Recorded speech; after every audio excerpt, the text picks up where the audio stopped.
नमस्कार दोस्तों। आज 16 फरवरी है और आज के द हिंदू में क्या और क्यों पढ़ें इसे लेके हम फिर से हाजिर हैं। आज जो पहली न्यूज हमने ली है वह एक्सपेडाइट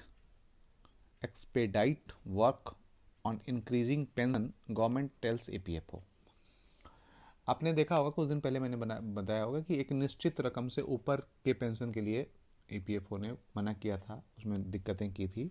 तो उसी पे as the deadline set by the Supreme Court for submitting joint option employees and employers to claim higher provident funds pension end of March 4, the Union Labour Ministry directed EPFO to expedite process so that those who want claim higher pension based on higher salary can make use of option, है ना।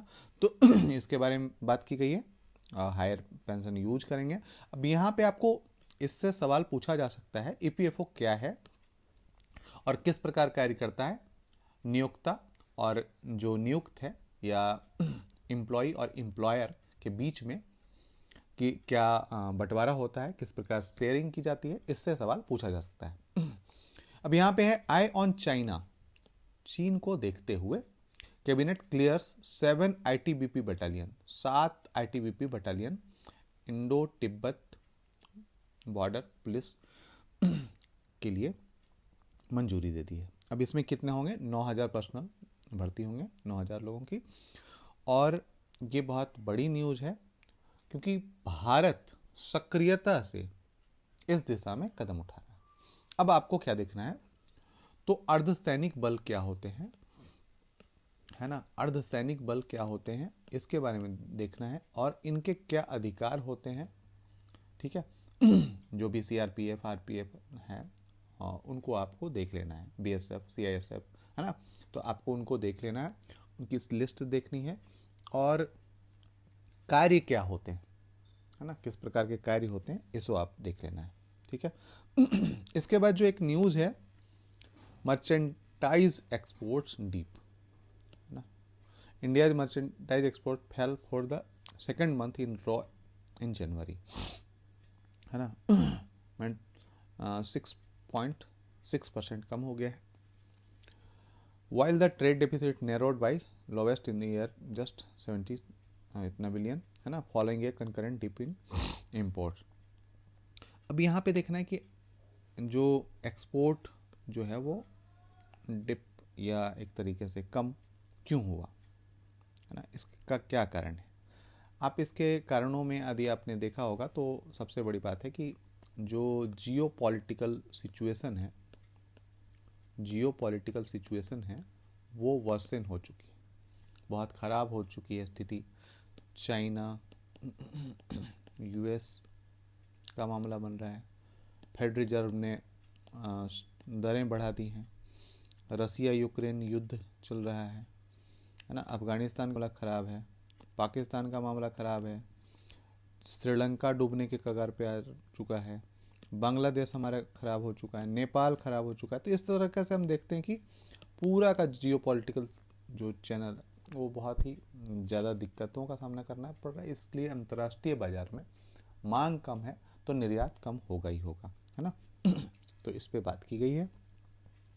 इसके बाद जो है ये manifesto for tackling the silent pandemic of AMR ना, page number 6 पे है सीधा।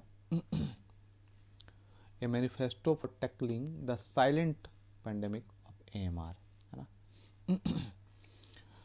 एंटी माइक्रोबियल रेसिस्टेंस की बात की गई है ना, very harmful but invisible pandemic of anti microbial resistant is unfortunately here to stay. Most countries understood 2020 the clear present in danger content, forcing government rapidly rising AMR rates also need an accelerated multi-sectoral global and national response.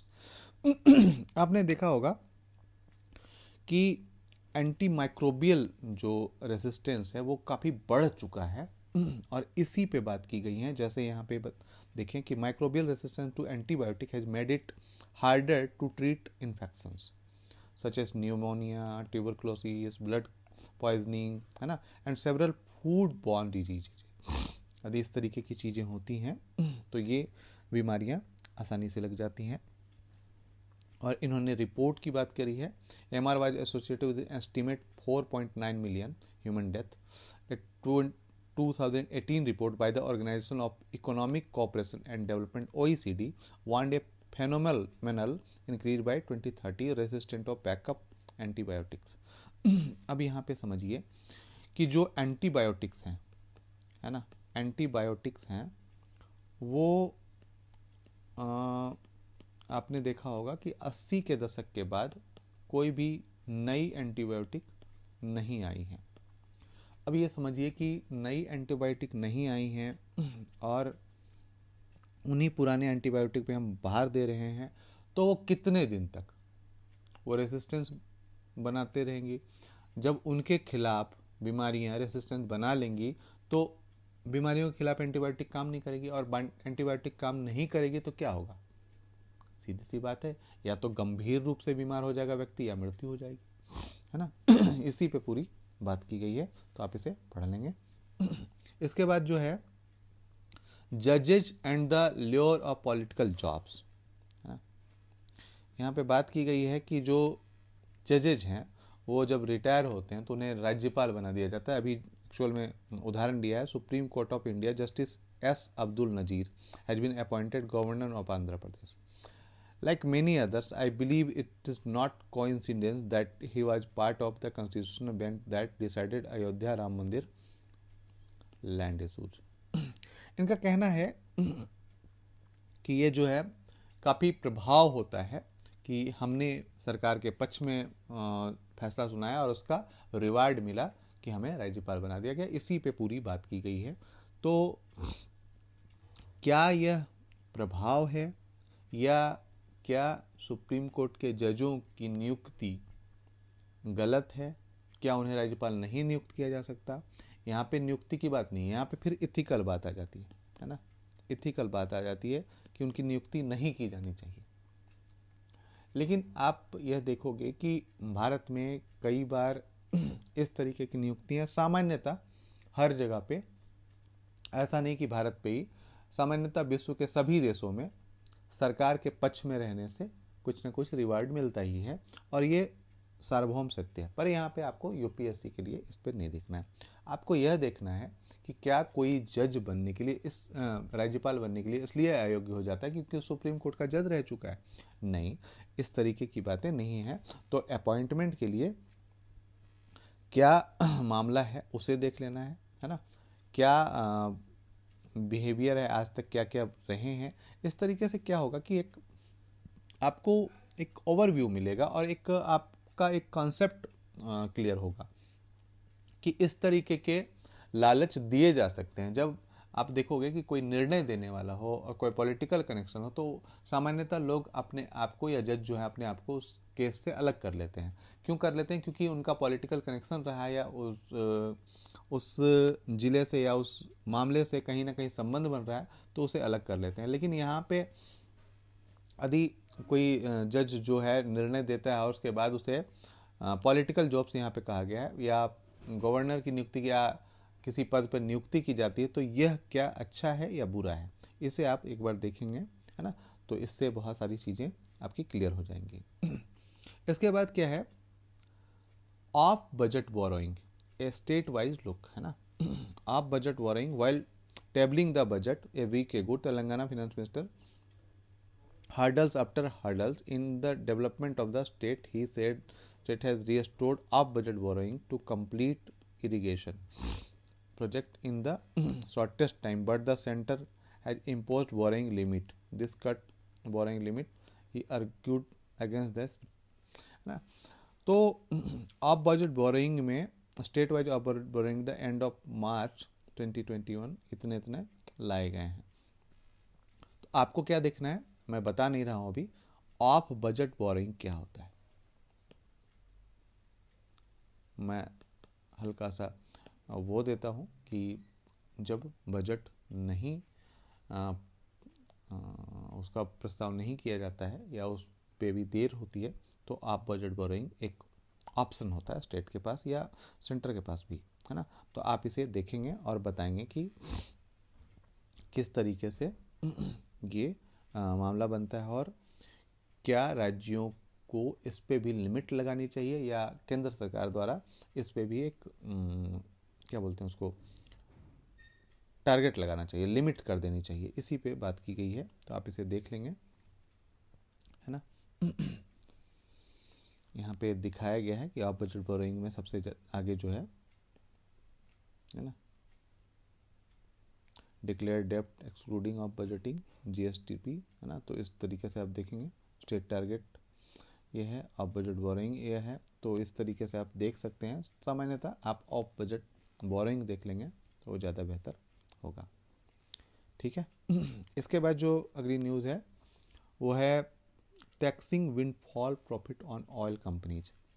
Windfall profit क्या होता है? किसी भी company को अचानक से कोई धन लाभ हो जाता है या किसी कार्य के कारण या किसी ऐसी नीतियों के कारण अचानक से धन लाभ हो जाता है और उस लाभ पर जो टैक्स लगाया जाता है उसे विंडफॉल टैक्स कहते हैं, है ना। तो इसी पे जैसे आप समझो कि अभी रसिया से हम ऑयल खरीद रहे हैं $60 पर बैरल, जबकि बाजार अंतर्राष्ट्रीय बाजार में $80 पर बैरल था। तो यहाँ पे $20 पर बैरल लाभ है। अब 1 अरब बैरल मैंने मान लेता हूँ, मतलब एक करोड़ बैरल मान लेते हैं। तो 1 करोड़ बैरल में आपको $20 करोड़ का फायदा हो गया। तो $20 करोड़ का जो फायदा हुआ, इस पे जो टैक्स लगाएगी सरकार उसे हम विंडफॉल टैक्स कहते हैं, ठीक है। विंडफॉल टैक्स के रूप में जाने जाते हैं, इसी पे बात की गई है। Understanding India's mental health care act 2017, है ना।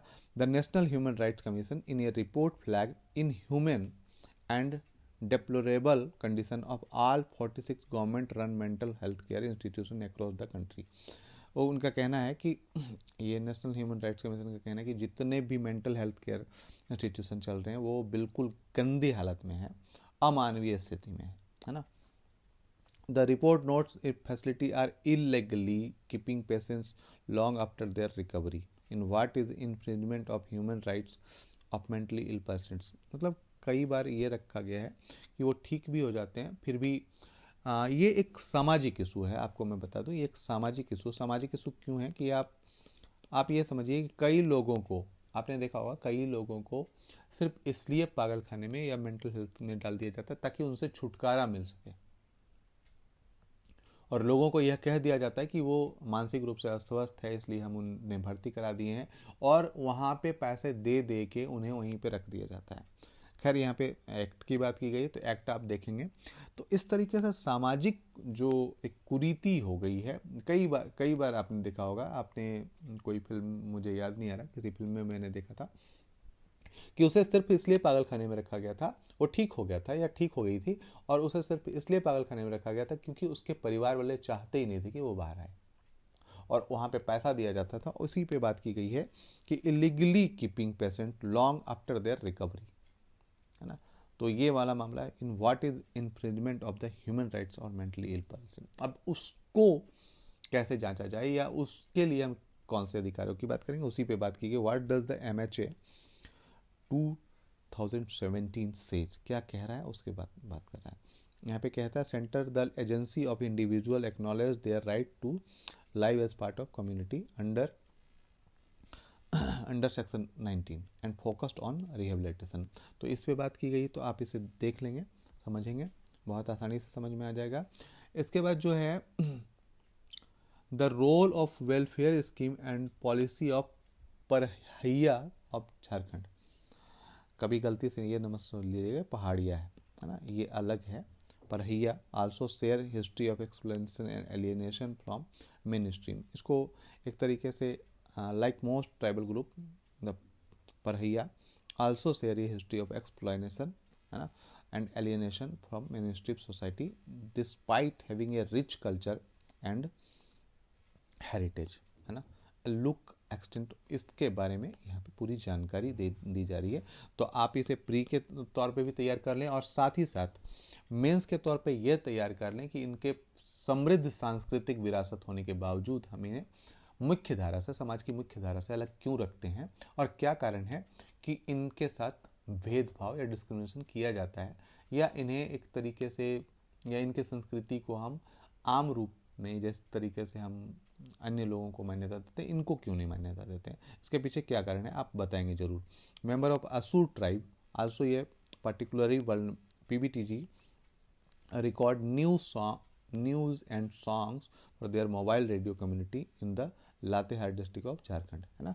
तो ये है असुर एक जाति होती है और वो अपने उसके लिए वो कर रहे हैं, रिकॉर्ड कर रहे हैं, है ना, सॉन्ग और न्यूज़ रिकॉर्ड कर रहे हैं। तो इस पर बात की गई है, तो आप इसे पढ़ेंगे तो बहुत आसानी से समझ में आ जाएगा। इसके बाद है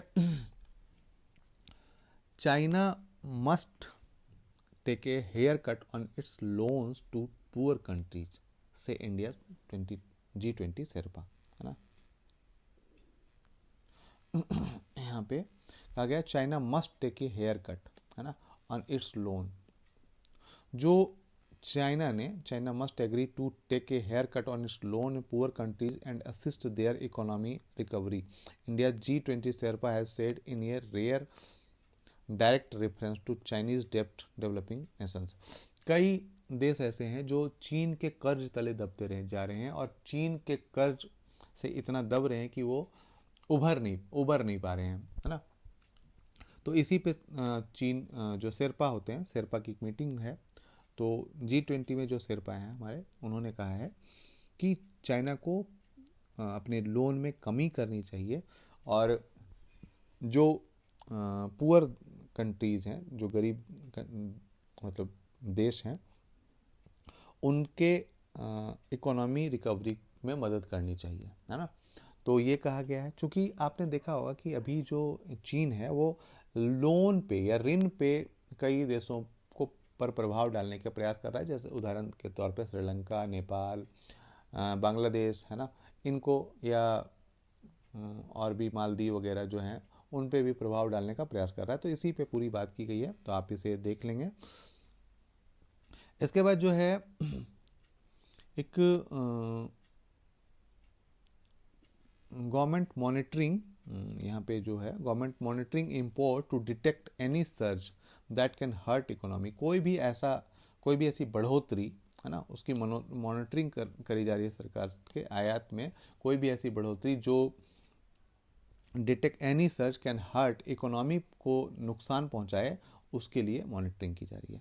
the centre was keeping a keen eye merchandise import trend as assesses was flooding, है ना। कोई भी ऐसा जो वस्तु नहीं हो जो एकदम से बाढ़ की तरह घुस जाए। जैसे आपने देखा होगा कि एक बार हेडफोन्स की बाढ़ आई हुई थी, 1-1 रुपये 1.5 रुपये में बढ़े, तो और उसने क्या किया कि पूरे भारत के हेडफोन इंडस्ट्री को बर्बाद कर दिया बहुत हद तक। उसी प्रकार से ये कहा जा रहा है कि कोई भी ऐसी वस्तु जो जिसकी मतलब भरमार हो जाए अचानक से, तो उस पर हम नज़र बनाए रखे हैं, ताकि भारतीय बाजारों को या भारतीय अर्थव्यवस्था को उससे बहुत ज़्यादा नुकसान नहीं पहुँचे। एक और न्यूज़ है, उससे पहले आपको कहूँगा कि आप प्लीज़ लाइक शेयर सब्सक्राइब कर लें, और यदि आपको अच्छा लगता है तो कमेंट करें, हौसला बढ़ता है ना। धन्यवाद। तो अगली न्यूज़ पर चलते हैं, और अगली न्यूज़ जो है, वीट प्राइसेस फेल टू ₹5 पर kg after open market sale. FCI का नाम सुना होगा आपने,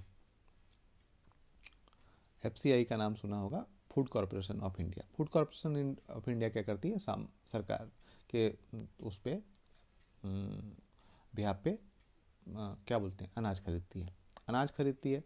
अब अनाज जब खरीदती है तो उसका क्या काम होता है, PDS में भेजना, है ना, पब्लिक डिस्ट्रीब्यूशन सिस्टम में भेजना। लेकिन जब बाजार में इन्फ्लेशन बढ़ता है, या ये देखा जाता है कि इन्फ्लेशन या किसी खास वस्तु का मूल्य, है ना, किसी खास वस्तु का मूल्य बढ़ रहा है, जैसे आटे की कीमत अभी बढ़ रही थी, तो आटे की कीमत बहुत ज़्यादा बढ़ रही है, तो उसे FCI ओपन मार्केट में बेच देता है। ओपन मार्केट में आपने फिर यहाँ पे आ जाता है कि सप्लाई का, तो सप्लाई ज़्यादा बढ़ जाने से डिमांड मेंटेन हो जाता है। तो जब डिमांड मेंटेन हो जाता है तो उसका प्राइस नीचे आ जाता है ना। डिमांड यदि बहुत ज़्यादा है, सप्लाई कम है, तो प्राइस ऊपर रहेगा। लेकिन यदि सप्लाई बढ़ा देते हैं तो अपने आप, लेकिन सप्लाई को बहुत ज़्यादा बढ़ा देते हैं तो उसके रेट काफ़ी हद तक गिर जाते हैं। और यहाँ पे भी यही हुआ है कि 5 रुपये पर केजी गिर गया है, जिससे इन्फ्लेशन रोकने में सहायता तो मिलेगी ही मिलेगी, साथ ही साथ कई वस्तुओं के दाम, है ना, वो गिर जाएंगे। जैसे आटा 5 रुपये किलो कम हो गया, बिस्किट कम हो जाएंगे, और आटे से बनी चीज़ें और भी जो बाज़ार में बिकती हैं वो काफ़ी कम हो जाएंगी। ठीक है दोस्तों, तो आज के लिए इतना ही है। फिर कल मिलते हैं क्या और क्यों पढ़े के साथ। धन्यवाद।